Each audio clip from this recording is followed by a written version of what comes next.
Bismillahirrahmanirrahim.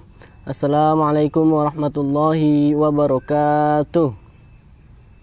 Alhamdulillahilladzi hadana lihada wa ma kunna linahtadiya laula an hadanallah. Asyhadu an la ilaha illallah wa asyhadu anna Muhammadan abduhu wa rasuluh la nabiyya wa la rasula ba'da. Amma ba'du. Segala puji bagi Allah yang menjadikan Ramadan sebagai bulan diturunkannya Al-Quran, di mana di dalamnya terdapat malam yang lebih baik dari 1000 malam atau 1000 bulan, dan amalan dilipat gandakan pahalanya. Selawat dan salam semoga senantiasa tercurahkan kepada manusia terbaik sepanjang masa, Nabi Muhammad SAW, sahabat, keluarga, dan pengikutnya hingga akhir zaman. Waktu berjalan tanpa terasa begitu cepat. Bulan Ramadan yang mulia akan berakhir tanpa bisa ditunda sedetik pun. Bulan yang penuh keberkahan dan ampunan akan berlalu meninggalkan kita hingga tiba datangnya kembali di tahun depan. Sementara kita tidak pernah mengetahui apakah kita masih bisa menjumpai Ramadan berikutnya bersama dengan orang-orang dan keluarga yang kita cintai. Dan apakah kita masih diberikan kesempatan untuk beribadah dan beramal secara maksimal di bulan Ramadan, di bulanan mulia lagi. Bulan Ramadan merupakan bulan terbaik di antara semua bulan di sepanjang tahun.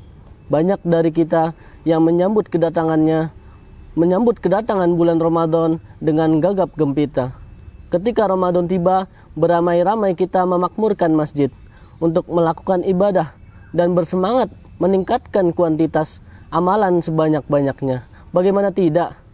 Tentu tidak ada yang ingin melewatkan kesempatan besar untuk mendapatkan pahala yang berlipat ganda dan ampunan yang terbuka lebar. Pertanyaan yang muncul adalah, apakah ibadah kita akan tetap luar biasa ketika Ramadan sudah tidak di depan mata? Mungkin lebih mudah bagi kita untuk melakukan ibadah di bulan Ramadan dengan mayoritas orang-orang di sekitar kita melakukan hal yang sama. Misalnya, ketika kita berpuasa, orang-orang di sekeliling kita juga berpuasa. Tersedia kesempatan sholat tarawih berjamaah setiap malam di masjid dan sebagainya. Suasana kebersamaan tersebut seakan-akan menguatkan niat untuk beramal sebanyak mungkin. Namun, ketika Ramadan sudah usai, ketika tidak ada lagi jamaah tarawih di masjid, ketika tidak setiap orang melakukan ibadah puasa, kita akan tetap dengan mudah beramal sebagaimana amalan di bulan Ramadan. Disitulah sebenarnya ujian bagi seorang mukmin. Yang menjadi ujian adalah bukan pada saat menjalankan ibadah di bulan Ramadan, namun justru terletak pada masa-masa setelah Ramadan. Bulan Ramadan hanya sebagai sarana latihan, pemanasan bagi kita, modal untuk melakukan amalan-amalan di bulan lainnya. Ujiannya adalah bagaimana kita bisa beribadah dengan istiqomah di bulan-bulan berikutnya, sebagaimana yang kita lakukan di bulan Ramadan. Itulah ujian bagi orang-orang yang bertakwa. Beberapa amalan yang harus kita lanjutkan setelah Ramadan usai, baik yang wajib maupun yang sunnah. Antara lain, yang pertama, selalu menjaga sholat fardu berjamaah selama bulan Ramadan. Kita sudah membiasakan diri untuk dekat dengan masjid. Setiap azan dikumandangkan, kita melangkahkan kaki menuju masjid untuk melaksanakan sholat secara berjamaah. Ketika Ramadan berakhir, energi besar itu harus dijaga hingga datang bulan Ramadan berikutnya. Jika semangat itu masih ada, kita akan dengan mudah melaksanakan sholat berjamaah, apalagi pahala sholat berjamaah dilipat gandakan.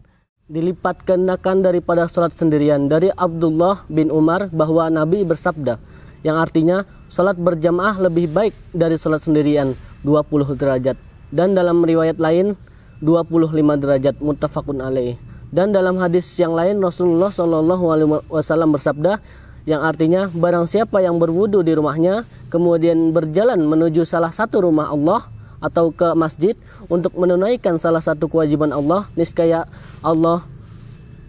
salah satu langkahnya menggugurkan dosa, dan yang lainnya meninggalkan derajat. Hadis riwayat Muslim nomor 666. Yang kedua, melaksanakan salat-salat sunnah tarbiyah yang sangat berharga dari madrasah Ramadan. Salah satunya adalah kebiasaan memperbanyak ibadah salat-salat sunnah seperti tarawih, witir, tahajud, dan lain-lainnya. Setelah Ramadan berlalu, hendaknya semangat yang kita peroleh tidak ikut berlalu. Berikut keutamaan dari salat sunnah tersebut. Sunnah rawatib. Tidak ada seorang hamba yang melaksanakan salat karena Allah setiap hari sebanyak 12 rakaat selain yang fardu, kecuali Allah membangun untuknya satu rumah di surga, atau melainkan dibangun untuknya satu rumah di surga. Hadis riwayat Muslim. Terus yang kedua, salat tahajud. Salat yang paling utama setelah salat fardu adalah salat di tengah malam. Hadis riwayat Muslim nomor 1163. Oke. Dan yang ketiga itu membaca Al-Quran. Dari Abu Umamah Al-Bahili, Rasulullah SAW bersabda, "Iqra'ul Qur'ana fa innahu ya'ti yaumal qiyamati syafi'an li ashabihi." Yang artinya, bacalah Al-Quran, maka sesungguhnya ia akan datang pada hari kiamat memberikan syafaat bagi ahlinya, kepada ahlinya. Hadis riwayat Muslim nomor 804. Mungkin sebagian besar dari kita sudah berhasil menghatamkan Al-Quran minimal sebanyak 1 kali atau paling tidak mampu membaca sekian juz selama bulan Ramadan. Akankah kebiasaan membaca Al-Quran selama bulan Ramadan berlalu begitu saja? Semoga tidak. Jika dalam sehari kita bisa membaca buku atau koran atau majalah atau bacaan lainnya, maka kita juga bisa menghususkan waktu untuk membaca Al-Quran. Yang keempat, melaksanakan puasa-puasa sunnah. Kita harus bersyukur kepada Allah karena telah mengizinkan kita untuk melakukan ibadah puasa sebulan penuh selama Ramadan. Mungkin semoga dengan berakhirnya Ramadan tidak berakhir pula semangat yang kita peroleh dari madrasah Ramadan untuk senantiasa memaksimalkan diri dalam beramal soleh. Mungkin sekian yang bisa Bapak sampaikan, kurang lebihnya mohon maaf. Terima kasih. Wassalamualaikum warahmatullahi wabarakatuh.